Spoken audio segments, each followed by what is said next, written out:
What's up, guys? Welcome back to another episode of Behind the Facade. So this week I'm going to be diving into something. It's going to be a quick enough episode, and the reason for that is that it's absolutely freezing here in the office. Our heating system has broken, and I think it's about 0 degrees in here right now. So I'm wearing a fleece that is actually about 15 years old, just trying to keep warm. And so I'm not going to dwell too long. I'd just like to take you through something. First of all, I'm going to give you a little bit of context as to why I'm going to talk about the top 10 property investing myths that I'm going to debunk for you guys. And how did this come about? First of all, I got to tell you the story. So myself and my wife, we were sitting in at home the other day, and we were talking about taking the kids to the pool. And we were talking about just the fact that when you go to the pool, do the kids, how well behaved are the kids in terms of, do they go to the toilet and do their little pee-pees in the swimming pool? And I was sort of saying, oh, but sure, look, they have that dye that turns red when the kids pee in the pool. And she's like, I don't think that's real. And I said, oh, of course it's real. Sure, I've been talking about it for my whole life. And went online, and like the two of us were just in fits of laughter as we discovered that that this is a complete myth, and it was created back in the 1950s. And here I am, 50 years old, and I'm talking about a myth that I believed to be true for my whole life. And every time we went to the pool, we'd be like, oh no, it's perfectly fine. We'll see the red dye if anyone is using the toilet. So anyway, just shows you how myths can get stuck in your head and can really make you think that something is true when it is completely made up, and it's just a story that's out there. So without further ado, today's episode is on the top 10 property investing myths.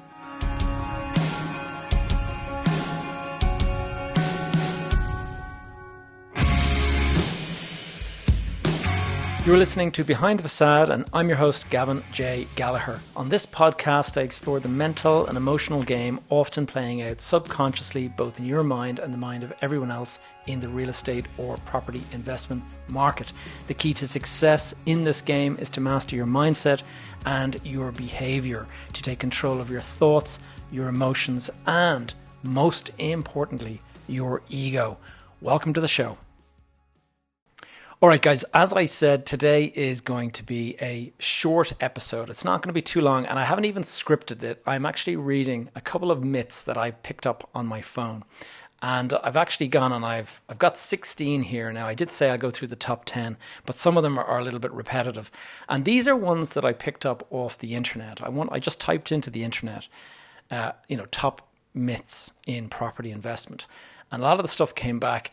And the answers that I'm going to give you will depend on where in the world you're based. And so I'm going to just put a little bit of a personalized twist on this and give you my exact views. And I'm just going to shoot off the hip. I haven't prepared for this. And so it's just because of the temperature, I'm in this situation. So let's start with the first one. Myth number 1, you need a huge cash deposit to start investing in property. Now, if you live in the US, that is completely nonsense. And as a number of my guests have said in the process of my interviews with them over the last 2 years, when you're in the US, you can go and do a deal and you can put down something as low as 3% deposit and borrow 97% of the value of the property. And most of them, when they do this, what they do is they put down a certain deposit and they will actually turn this into a partial home loan. What they'll do is they'll buy, say, a 3-bed or a 3-room triplex or something like that, and they'll split it.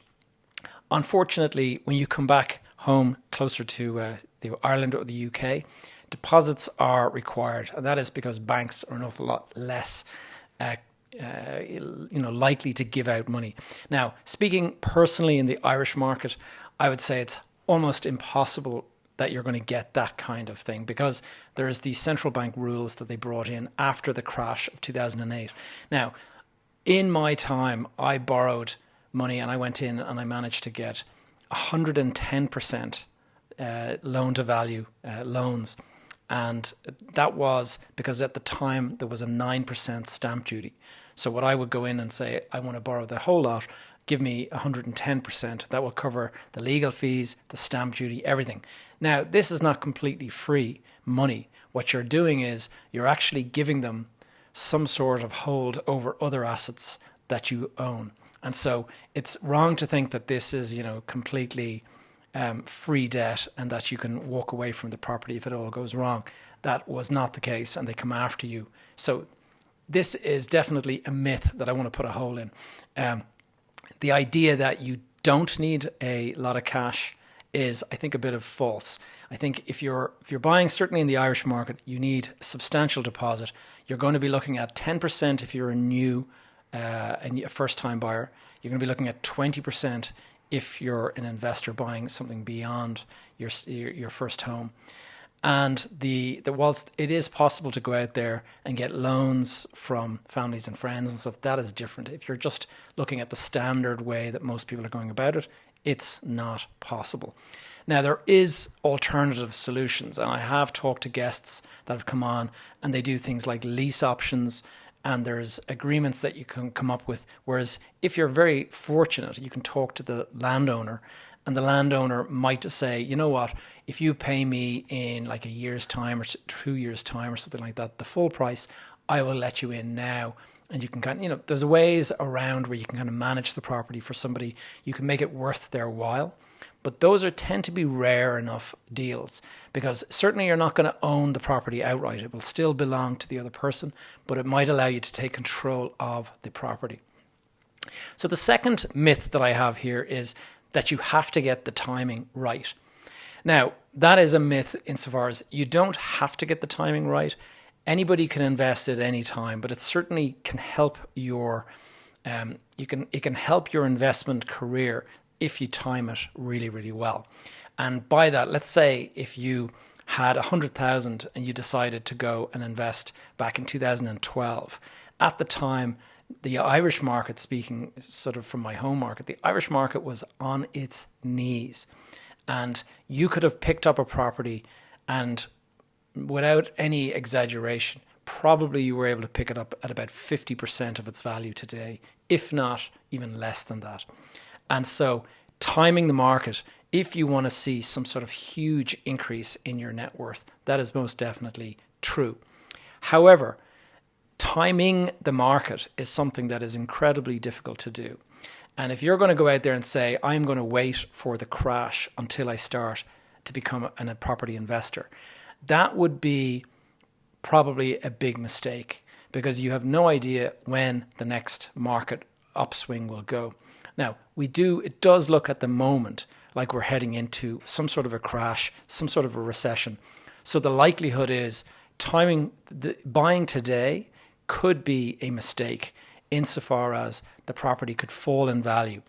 And it depends. If you're putting down, say, a 20% deposit on a property and the bank are giving you 80%, and then the property falls by 20%, say the market has dropped by 20% in the next year or two, then the bank could get nervous and they could come after you, or they could force a sale, and you could go into what's known as technical default. So that is definitely a concern.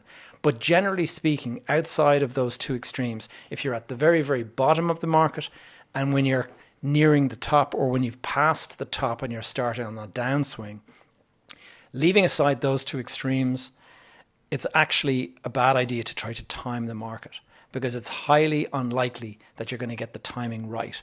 And the likelihood is you might be, say, in 2016 or 2017, you might have looked at the market and say, it's been rising for 5 years. There's probably a crash on the horizon. Therefore, let's go and wait for the crash. And here we are 6 years later, and the market still is only just about to crash. So you would have missed out on 6 years while you're sitting on your hands. So that's definitely one. Now, house flipping is easy. All right, this is a myth that I'm going to knock right on the head, because I've seen a member of my extended family getting burnt on this. And back in the boom times, house flipping is very easy, and it's very attractive because you can put down a deposit on something, you can go and agree to, on a loan, and if you go and say, if you find off-plan opportunities, so if a property comes up for sale, say it's a development, and you see a for sale sign and you're allowed to kind of step in and start committing to purchasing before the thing is actually built. And you go and make a reservation by putting down, say, a booking deposit or put some sort of deposit. Sometimes, in the past at least, you were able to sign the contract and have an assignable contract. So you would be able to sell it on to somebody else in the future if you wanted to. So let's say I put down 10%, going to go and buy this house. And then if somebody comes along in a year's time when the house is closer to construction and the market has gone up and my house has gone up by 50,000, I could just sell my place in the line for 50,000 to that person, and they step into my contract. That's how it was done before. And the benefit of that was that you're not actually paying stamp duty, you're not doing all of this stuff, and you're just selling the benefit of the fact that you committed early and you had the money to do that.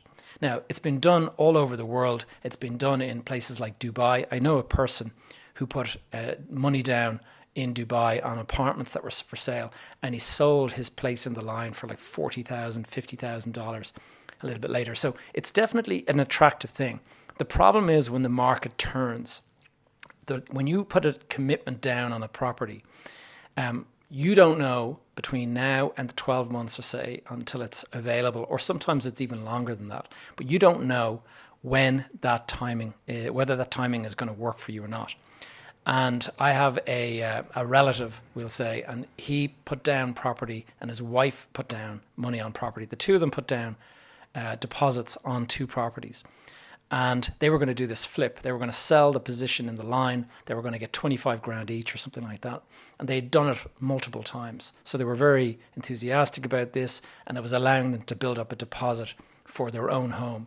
And they had no intention of holding on to these properties. It was just flip, make 25 grand, put the 25 grand into a deposit account, and they were building up a nice little deposit account towards their home that they wanted to buy. Sure enough, 2008 happened and everything started to look a bit shaky. And I can remember having dinner and this person sort of saying, "Hey, Gavin, do you think, we put the deposit down, myself and the missus put the deposits down, and we're both kind of a little bit nervous now at the market. Do you think they'll give us back our deposit?" And I was just dumbstruck at this. I was like, are you kidding me? Not only are you not going to get your deposit back, but they're probably going to sue you to complete the sale because that you've agreed to buy this property and you've signed a binding contract. So there's no walking away from it. Unless you can find somebody to step into your shoes to take over your contract, there is no walking away from it. And even if you just think, okay, well, I'll just walk away from the deposit, that is not always possible. They will come after you. Now, you may be prepared to walk away from your deposit. Most people hate the idea because that's hard-earned cash. But perhaps if the developer has somebody else that they can sell it to, they'll keep your deposit. But a lot of the times, they will go after you to complete the sale. Now, a lot of that stuff was ruled out in 2008 when the crash happened. A lot of people learned their lessons and they prevented that. So you're not allowed to do assignable contracts. All of this kind of stuff was brought in. So I think that is definitely a myth that needs to be bust. It's easy in the good times. It's very, very difficult in the bad times, and you can be stuck and you can't get away from it.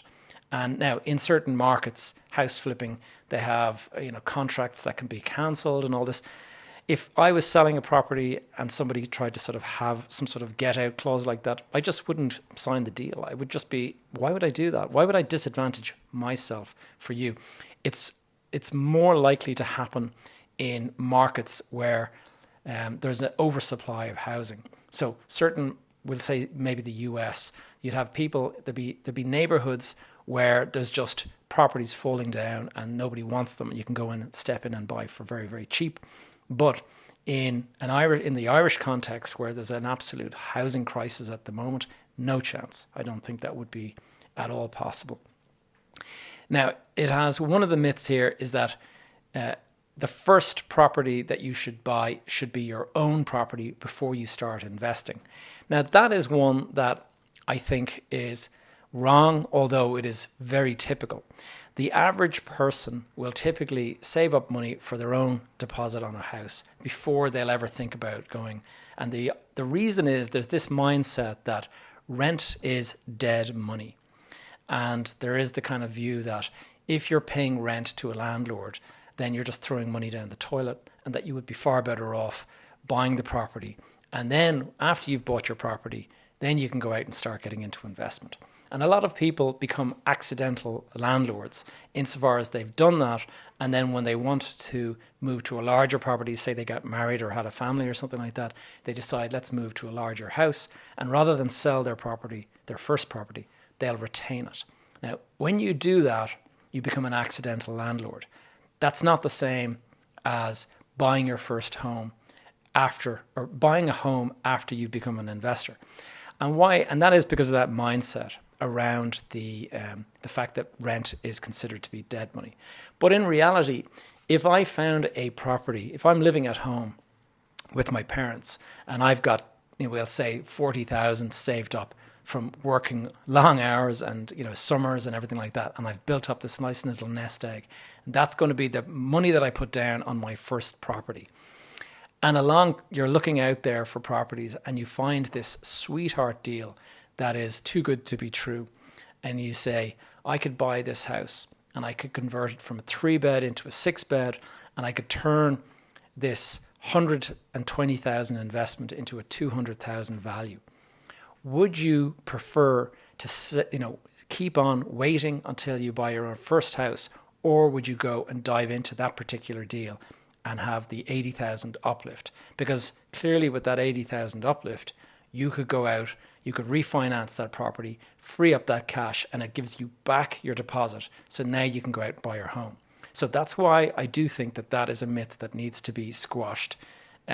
You should just look at opportunity. Don't get fixated on the idea of buying your home first. If an opportunity comes along, take the opportunity. If, on the other hand, what you might actually look at is, we're talking about HMOs when I talk about converting a 3-bed into a 6-bed and then rent it out on a bedroom basis. If you were to do that, you could actually turn one of those rooms into your own personal place. And that would mean that you've moved out of home, you now own this home, but you're actually collecting all this additional rent from people. So that's a way. Obviously, it's easier said than done. And a lot of the problem is that when you're young and inexperienced and when you're beginning down this road, you're most likely very nervous and you don't want to risk buying a property, investing in a property to become a landlord and having to deal with all of this uncertainty that you don't know anything about. Whereas it'd be easier just to buy a property and now you own the property, and there's not any of these rules and regulations around tenant and landlord, and there's not legal agreements that you need to worry about. But I think you should just consider the opportunity first before you dive into making sort of solid decisions like that. All right, one of the myths here is that being a landlord is, it's funny, there's two myths here that are both contrary to one another. One myth was that being a landlord is very time consuming, and the other was being a landlord is easy. Now, you can tell who wrote these. I think it was probably an agent who wrote that being a landlord is time consuming because they want to make it as easy as possible for you to jump in and go and buy a property. Being a landlord is easy is one of those myths that I would say needs to be questioned. And that is because it is easy to collect money once you're on top of things. It's passive. There's nothing better than at the end of every month, somebody is paying their rent into your bank account. And miraculously, you see, bang, there's the money now in my bank account. You didn't have to work for that money. Or at least you didn't have to work 9 to 5 for that money. However, to say that it is easy is slightly simplifying it. And that is because when you become a landlord, there are rules, obligations, all of this stuff that a lot of people are completely oblivious to. Here in Ireland, as an example, there is the RTB, and that's the Residential Tenancies Board. And they are an organisation out of the government that basically monitors the rights and obligations between tenants and landlords. And if you fall foul of that, there's fines, there's all sorts of issues that can be brought in. If you want to increase the rent in your house, those guys can actually regulate it. If you want to kick a tenant out of the house because they're to stop paying rent or something, those guys can prevent it. There's all sorts of stuff that you need to be absolutely crystal clear about before you jump in. So, is it easy? If you don't understand that stuff, definitely not easy. If you want, though, a passive income, it is easy from that perspective. But it's not completely, it's not like you just, give the key over to somebody and that's it. As a landlord, you're responsible for the upkeep of the property. And so if you're going to go and buy a place and say it's an older house that's like a fixer-upper or something like that, you're going to have, the likelihood is you're going to have constant repairs and fixing and little things that have to be done for the tenants over the lifetime of the property. If you buy a brand new property, more likely that there won't be issues because you're going to have that kind of the benefit of the new property, any more than buying a new car versus buying an old car. And there's a warranty that goes with the new car. So another one here, this is a myth that you guys will, you already know. House prices always rise. That may look like it is true at the moment, but I've experienced the complete opposite. Back in 2008, we were in 2008, I was in college in 1995, 96, the prices were still going up. I remember I was working for a summer in an architectural firm while I was still a graduate, but I took my summer, and I can remember the most expensive house ever bought in Ireland was sold, and it was in Killiney. It was on Sorrento Terrace, and I think the property sold for, if I can remember correctly, it was, I think, 4.5 million or something like that. And I can remember at the time it was an astronomical price. And sure enough, a couple of years later, that property was sold on for like 9 million or 10 million. And as the market rose and rose and rose, there was people paying 20 and 30 and 40 million for properties in Ireland, some of the bigger, more salubrious homes and salubrious areas. Most other houses were going up in the market. But when 2008 came along and the crisis hit, the market fell, and in some places it fell by 60%, 70% on land, development land and things like that. So clearly it can go up and it can go down. Generally speaking, it is pretty safe, but now we're looking at a situation where inflation has gone up and interest rates are now being driven up by that. Central banks are trying to get inflation back down. They're rising, they're increasing their interest rates. And so affordability is going to definitely put pressure, downward pressure on the price of houses. So we're going to have to keep an eye on this. And I do think it's quite possible that there could be a fall in prices. But the housing crisis in Ireland is so huge. In fact, I think I might have said this last week, but just speaking with somebody recently, and he's an agent that is selling property in Dublin and selling and renting property. And he said 2 house sales have fallen recently because I think it was tech sector workers that decided that they weren't actually sure how sort of guaranteed they were to have a job in a year's time. So they decided to pull out of the deals. So you've got the house sales coming under pressure. But the rental property, he said that he put a 2-bedroom apartment up in South Dublin, and in 1 hour it attracted 600 inquiries in 1 hour. So have a think about that. That is an inquiry every 6 seconds for an hour. It's quite incredible. And so I was thinking about that and saying, that being the case, how is there any chance that prices are really going to fall when there's that much demand out there?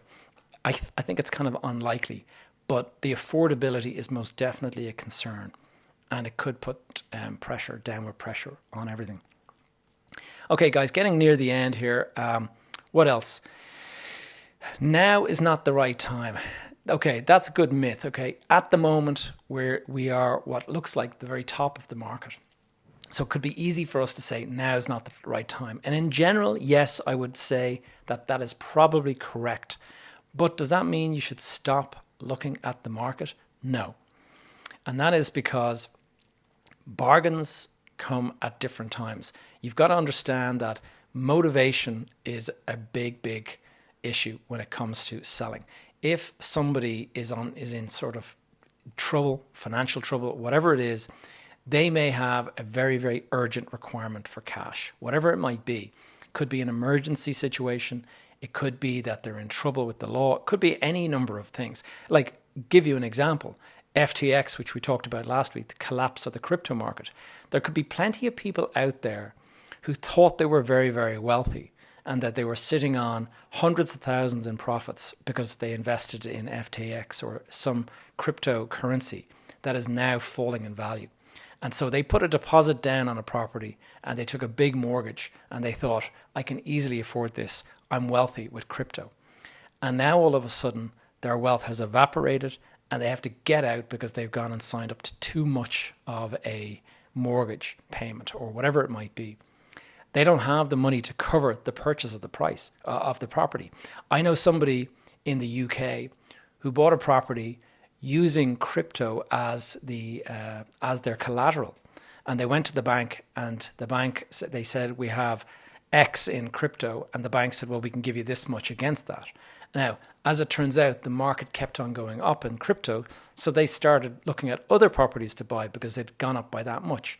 I'm not sure how they are fixed now. I haven't spoken to them since, but that is definitely an issue that I think you're going to start seeing bleed into the rest of the economy. And there's going to be a lot of people out there nursing crypto losses. And I've heard somebody today saying that Bitcoin is likely to drop below 10,000. Now, that's not my opinion. That's just something I heard on the internet today.